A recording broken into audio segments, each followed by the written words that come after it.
আসসালামু আলাইকুম ওরহমতুল্লাহি ওবরাকাতুহু। প্রিয় সুধী, মহানবী সাল্লাল্লাহু আলাইহি ওয়াসাল্লামের পূর্ণাঙ্গ জীবনের চতুর্থ পর্বে আপনাকে স্বাগতম। আপনি যদি প্রথম, দ্বিতীয় এবং তৃতীয় পর্বটি না শুনে থাকেন, উপরে আই বাটনে ক্লিক করে শুনে আসতে পারেন অথবা ভিডিও ডেসক্রিপশনে লিঙ্ক দেওয়া আছে, এই পর্বটি শেষ করেও শুনতে পারেন। গত 3 পর্বে আমরা আলোচনা করেছিলাম বিশ্বনবী সাল্লাল্লাহু আলাইহি ওয়াসাল্লামের জন্ম থেকে চাচা আবু তালেবের প্রতিপালন পর্যন্ত। আজকের আলোচনায় আমরা জানব মহানবী সাল্লাল্লাহু আলাইহি ওয়াসাল্লামের প্রথম সিরিয়া সফর এবং হিলফুল ফুজুল গঠন সম্পর্কে। আলোচনা করব কাসাসুল আম্বিয়া গ্রন্থের 2য় খণ্ড থেকে। লিখেছেন আল্লামা ইবনে কাসির রহমতুল্লাহি আলাইহি। তো চলুন শুরু করা যাক।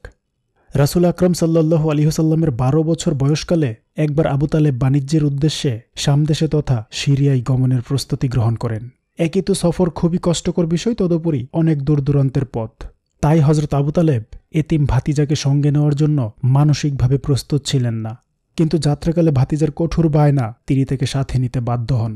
অবশেষে আবু তালেব তাকে নিয়েই সিরিয়ার পথে যাত্রা করেন। সিরিয়ার বসরা শহরে উপনীত হলে বুখাইরা নামক এক খ্রিস্টান ধর্মযাজকের সাথে তাদের সাক্ষাৎ ঘটে। বুহাইরা রাসূল সাল্লাল্লাহু আলাইহি ওয়াসাল্লামকে দেখেই চিনে ফেলেন। বিভিন্ন নিদর্শন থেকে বুহাইরা নিশ্চিত হন যে ইনিই তৌরাত ও ইনজিলে কথিত আখিরে রাসূল মুহাম্মদুর রাসূলুল্লাহ সাল্লাল্লাহু আলাইহি ওয়াসাল্লাম। এটা নিশ্চিত হয়ে বুহাইরা আবু তালেবকে পুণ্য নিষেধ করলেন তিনি যেন কিছুতেই বালক মুহাম্মদকে সঙ্গে করে ইহুদিদের শহর সিরিয়ায় গমন না করেন, কেননা ইনি আখিরি রাসূল বলে বুঝতে পারলে ইহুদিরা তাকে হত্যা করতে উদ্যত হবে। বুহাইরা পাদ্রীর সতর্কীকরণে আবু তালেব বুশরাতেই নিজের কাজকর্ম সেরে রাসূল সাল্লাল্লাহু আলাইহি ওয়াসাল্লামকে নিয়ে মক্কায় ফিরে আসেন। তবে ঐতিহাসিকদের কেউ কেউ চাচা আবু তালেবের সাথে সিরিয়ায় গমনের কথা স্বীকার করলেও বুখাইরা পাদ্রীর সাথে সাক্ষাৎ, তার সতর্কীকরণ, ফলত আবু তালেবের রাসূল সাল্লাল্লাহু আলাইহি ওয়াসাল্লামকে নিয়ে মক্কা শরীফে প্রত্যাবর্তন ইত্যাদি বিষয় স্বীকার করেন না। প্রাক ইসলাম যুগে হেজাজ প্রদেশের বিশেষ বিশেষ স্থানে এক একটি মেলা অনুষ্ঠিত হতো।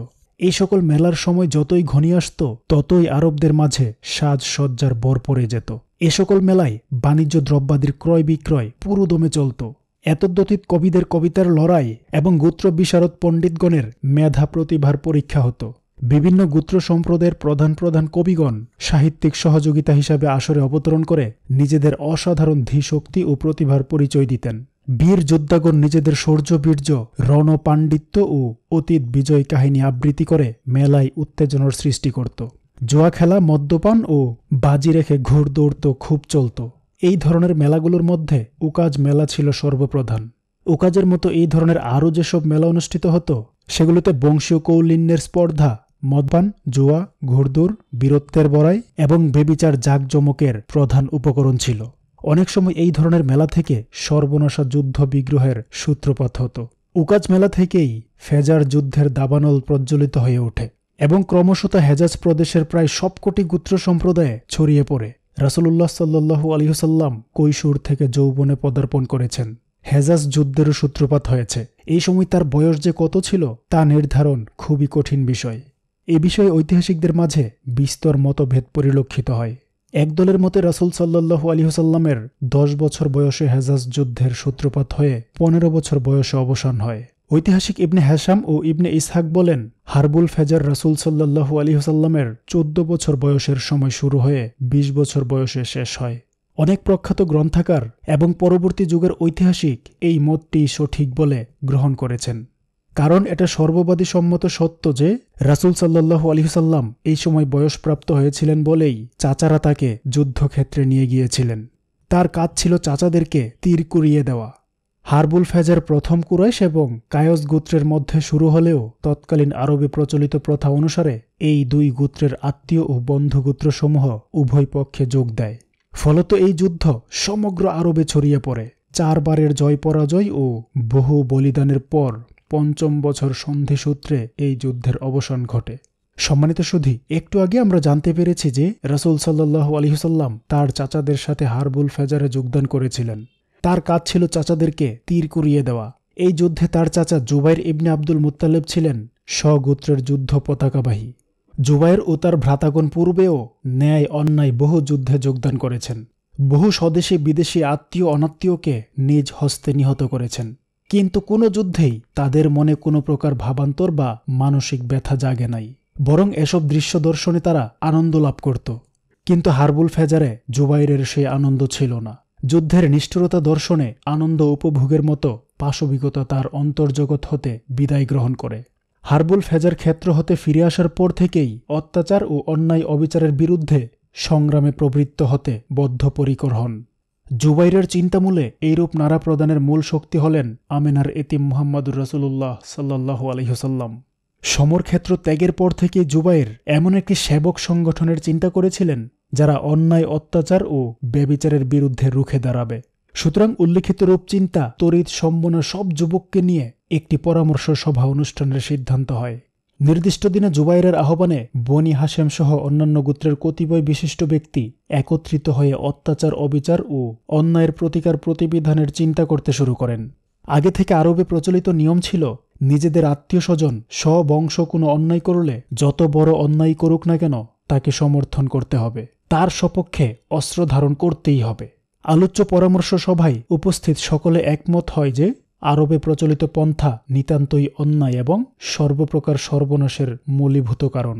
অতএব এই অন্যায় অধর্মের মূলোৎপাটন করতে হবে। সুতরাং উপস্থিত সকলে প্রতিজ্ঞা করলেন, আমরা দেশের অশান্তি দূরীকরণের নিমিত্ত যথাসাধ্য চেষ্টা করব।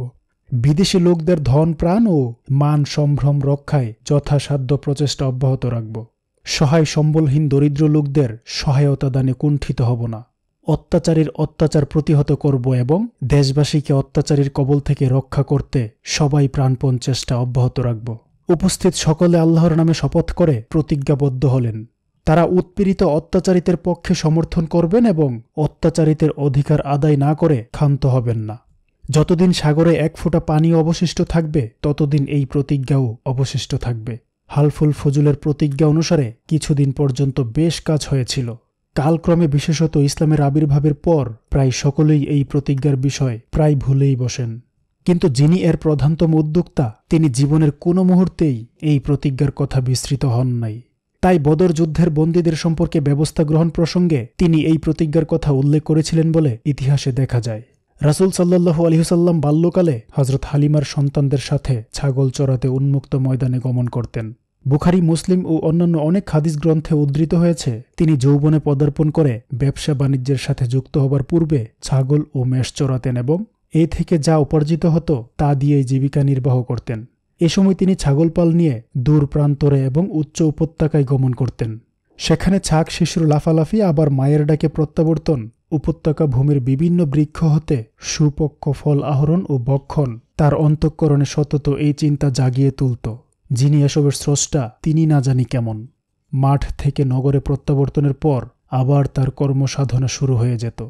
কোথায় কোন পিতৃহীন অন্যাভাবে কান্নাকাটি করছে, কোথায় কোন বিধবা অনাথ দুঃখ বেদনায় চোখের পানি ফেলছে, তিনি এসবের খোঁজখবর নিয়ে তা দূরীকরণের চেষ্টা করতেন। এটাই ছিল তার প্রথম জীবনের বৃত্তি আর ব্রত। এভাবেই তার জীবনের দীর্ঘ 2টি যুগ অতিবাহিত হয়। সম্মানিত সুধী, মহানবী সাল্লাল্লাহু আলাইহি ওয়াসাল্লামের পূর্ণাঙ্গ জীবনের 5ম পর্বের আমন্ত্রণ জানিয়ে 4র্থ পর্ব থেকে এখানে বিদায় নিচ্ছি। 5ম পর্বে আমরা আলোচনা করব আম্মাজান হযরত খাদিজা রাদিয়াল্লাহু তাআলা আনহা প্রসঙ্গ। আমি ইসলামের ইতিহাস আর ঐতিহ্যগুলো জানতে এবং আপনাদেরকে জানাতে চেষ্টা করি এবং আরও চেষ্টা করি যতটুকু সম্ভব রেফারেন্স সহ আপনাদের সামনে তুলে ধরতে। তারপরেও আমার মধ্যে ভুল ত্রুটি থাকতেই পারে। বড় ধরনের কোনো ভুল যদি আপনার দৃষ্টিগোচর হয় অনুগ্রহ করে কমেন্টের মাধ্যমে শুধরে দিলে কৃতজ্ঞ থাকব। আর ছোটখাটো ভুলগুলোকে ক্ষমার সুন্দর দৃষ্টিতে দেখলে অনুপ্রাণিত হব। সর্বোপরি আলোচনাটি যদি ভালো লাগে একটি লাইক দিতে পারেন, প্রচারের স্বার্থে আলোচনাটি শেয়ার করতে পারেন এবং নিয়মিত এই ধরনের আলোচনা পেতে অনুগ্রহ করে চ্যানেলটি সাবস্ক্রাইব করতে পারেন। আসসালামু আলাইকুম ওয়া রাহমাতুল্লাহি ওয়া বারাকাতুহু।